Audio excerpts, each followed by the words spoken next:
Now, I just thought of this, so I haven't had a chance to do research. Do you remember a commercial? There was some commercial, I have no idea, can't remember what it was, advertising, but it had two children. One was like a little boy and a little girl, and one, opened up a box and it was like a toy, and then the other one went out into the yard and it was a pony. And do you remember the way the kids looked at each other? Anybody remember seeing that? Okay, bummer. Well, it wasn't a very good commercial, apparently. So anyway, it has to do with somebody getting more. Somebody got more than what I got. This is very intriguing. This parable is very intriguing, even irritating to people. And why? Because our first response upon hearing it is to put ourselves in the position of those who worked all day long, and weren't paid any more than the people that only worked for an hour. It seems unfair. How is this fair? Well, here are my thoughts on the matter. First, because they were hired late in the day, the very last ones, it made me think of the phrase from the Confessions of St. Augustine, "Late have I loved thee." Too late, and he says this late, "Too late have I loved you, O beauty so ancient, O beauty so new. Too late have I loved thee. You were within me, but I was outside myself, and there I sought you. In my weakness, I ran after the beauty of the things you have made." So what's the main point of Augustine's Confessions? The unifying theme that emerges over the course of the entire work is that of redemption. Augustine sees his own painful process of returning to God in his 30s after a life dedicated to his own wishes and choices. So Augustine's Confessions are more than anything else a confession of God's mercy towards a soul desperately searching for God. Like the people hired late in the day, God gives us time to come to the realization, to know him, to love him, and to serve him. God gives us time to come to the realization, to know him, to love him, and to serve him. And even after death, he still gives us time, I believe. Now, that time is traditionally conceived as purgatory, right? A place of flames and torment and pain, to make us suffer for our sins. We got to pay the price. Well, since the time of the early church, the faithful had prayed for the souls of the dead, and it was a major belief that such prayers had an effect. Now, for those prayers to work, the souls of the dead in question needed to be in a temporary condition rather than a permanent one. And in the Bible, Matthew had hinted that punishment after death involved the repayment of a debt. This implied that the punishment could be temporary rather than eternal, which would be hell. Now, Dante's vision of purgatory, his version, is extraordinarily detailed when he writes in the Purgatorio. And in some respects, it's very original. First, he imagines purgatory as being divided up into 7 terraces, each one corresponding to a vice. In the order that Dante sees them: pride, envy, wrath, sloth, avarice, gluttony, and lust. Now here is avarice, greed, okay? So in the gospel, the greed of those who were justly paid but still grumbled against the landowner, who hired them and who paid them. But perhaps the most original aspect of Dante's version of purgatory, and this was new to me, I had only learned this only a couple years ago, is that the souls in purgatory are in the process of moral change. They suffer, but not simply in order to repay a debt.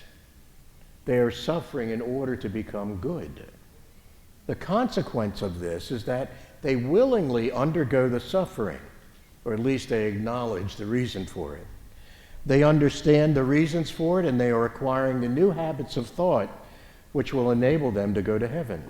So for Dante, purgatory is not only a place where you pay the debts you incurred when you sinned, it is, in fact, a place where you reflect on those sins and where you change the psychological tendencies which led you to sin. Now, he would never use the word psychological.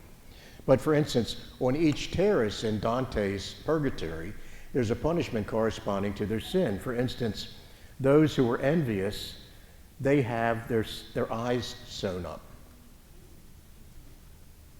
So they can't see anybody to be envy of. For the people who are proud, they're weighed down by stones. Well, I won't go into all the rest of the details. Mercifully so. He says, well, this leads to an extraordinary richness in the depiction of character. Whereas in the Inferno, the sinners met by Dante tended to be fixed in the habits of thought, which led them to sin. In the Purgatorio, Dante faces the challenge of depicting souls who are in the process of change. And by the way, while we think of hell as being a place of flame and torment, in the very, very bottom of hell, Satan is thrust upside down and completely frozen in ice, because the farthest reaches of hell are so far from the love of God, the warmth of God, that they live in a state of being frozen rather than in flames. Without God's love, things are very, very cold indeed. Throughout purgatory, hymns and psalms are sung, and prayers are said. This element in Dante's Purgatory, radically new in depictions of purgatory, is in keeping with his imagining the general tendency of the souls in purgatory to reflect on their failings, so that there can be a difference in how we anticipate purgatory. Rather than it being a time of suffering for punishment due to sin, and I always thought of it that purgatory was like hell, except you got out. You know, devils, horns, spiked hooves, pitchforks, flames.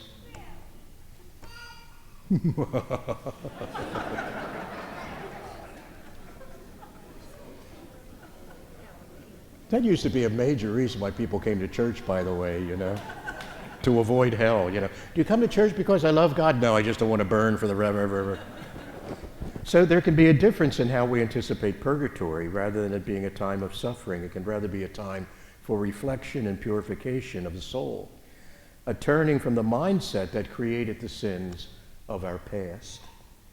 The purpose of this story about the landowner and those being hired during the whole course of the day has not only to do with the landowner, God's generosity, but with his patience, an ultimate purpose for all of us, salvation.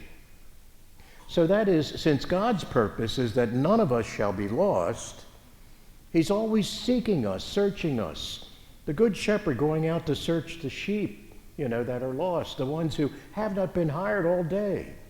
He gets that very last hour in for them, and he gives them the same reward as those who started earlier. So since that is God's purpose, is that none of us should be lost, he gives us time to respond to his grace with limitless patience, since God himself is timeless. Lots of times people will say, if the priest is standing outside waiting to come in to start Mass, and people come in and go, oh God, I'm so sorry I'm late. You know, say, oh, you can never be late for God. God is timeless. You can never be late for God. And so the same thing is true. Late have I loved thee, but God still accepts that love. There's no expiration date on God's love. Sorry, a story about a trip I may as well tell you this anyway.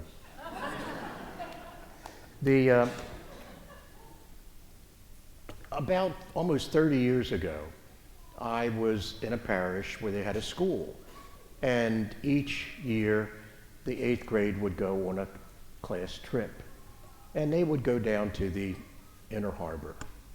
And I said to myself, they've seen the Inner Harbor before. You know, I said, let's take them somewhere else.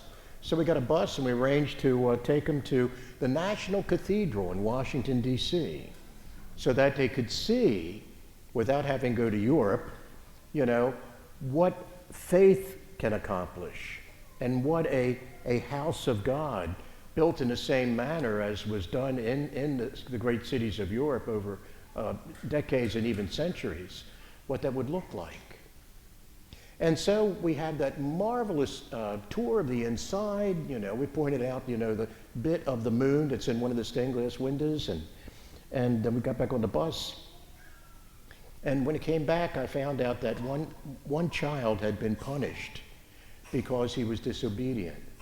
And so the way the nun punished him is by making him stay on the bus instead of going into the cathedral. Now, dutifully, I got a note from this child at the end of the trip thanking me for the trip and telling me how much he enjoyed it. And that's because the nun told everybody in the class, you know, you write a note to Father and tell him you enjoyed it. You're going to go, but I didn't enjoy it. You punished me. You write, you know, so anyway. I thought to myself, oh man, couldn't you come up with another punishment for Pete's sakes? Or you're a nun, couldn't you have forgiven him? You know, I mean, the whole purpose of the trip was so he could see the cathedral, you know, and because he acted out, and he's an 8th grader, you know, and it was a boy, you know, what do you expect him to do for Pete's sakes, you know? You shouldn't have held it against him. So God does not, I saw this as an allegory for this landowner hiring everybody until even the last moment a person is, you two go and work. And the thing is, he paid him the same amount. If the landowner was either very rich and didn't worry, you know, or he was just so generous, you know, that he would pay the person the same amount as those who started from the very beginning of the workday. And since if God's purpose is for us to go to heaven, then he's going to give us all the time in the world to be able to see that house of God. I believe that God does not desire to thwart his own purpose for us, which is salvation. And so when you sometimes wonder, you know, can God be patient with me? God, I'm an awful sinner. I keep doing the same damn things. I didn't mean to say damn, I'm sorry. Keep doing the same things all the time, you know. When am I ever going to change? Well, don't give up.